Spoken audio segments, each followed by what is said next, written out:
Al-Quran mengatasi akal, maka dia kehilangan peran sebagai subjek filsafat yang menuntut otonomi penuh. Sebaliknya, jika akal mengatasi Al-Quran, maka aktivitas kefilsafatan Islam atau dakwah akan menjadi sempit karena objeknya hanya Al-Quran saja.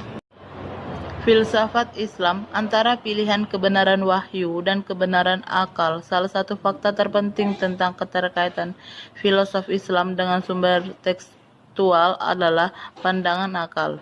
Atau karena ketika seseorang filosof beragama dalam pencarian kebenaran, ia dihadapkan oleh dua sumber. Yang pertama itu sumber kebenaran absolut yang didirikan oleh Tuhan berupa kitab suci, dan kebenaran rasional sebagai hasil kreasinya dalam berpikir, pengetahuan hasil pencarian manusia.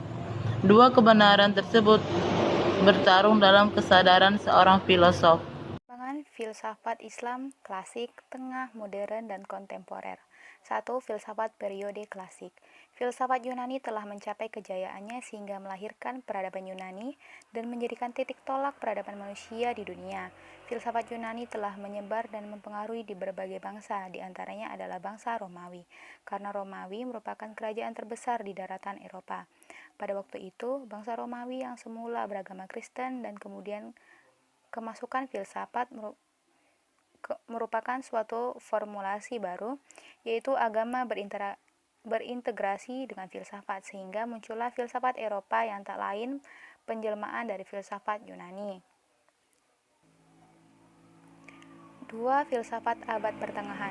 Pada masa pertengahan ini, terdapat periode yang membuat perkembangan filsafat tidak berlanjut, yaitu pada masa skolastis Kristen. Hal ini dikarenakan pihak gereja membatasi para filosof dalam berpikir, sehingga ilmu pengetahuan terhambat dan tidak bisa berkembang, karena semuanya diatur oleh doktrin-doktrin gereja yang berdasarkan keyakinan. Apabila terdapat pemikiran-pemikiran yang bertentangan dari keyakinan para gerejawan, maka filosof tersebut dianggap murtad dan akan dihukum berat sampai pada hukuman mati.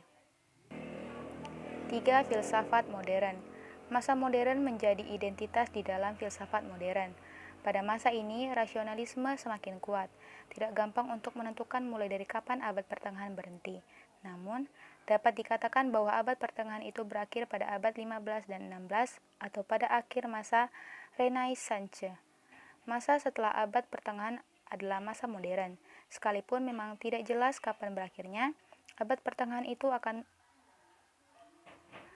tetapi, ada hal-hal yang jelas menandai masa modern ini, yaitu berkembang pesat berbagai kehidupan manusia Barat, khususnya dalam bidang kebudayaan, ilmu pengetahuan, dan ekonomi. 4.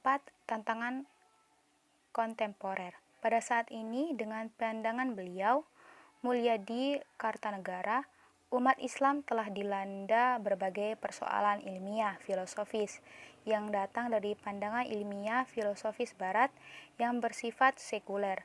Berbagai teori ilmiah dari berbagai bidang fisika, biologi, psikologi, dan sosiologi atas nama metode ilmiah menyerang fondasi-fondasi kepercayaan Islam.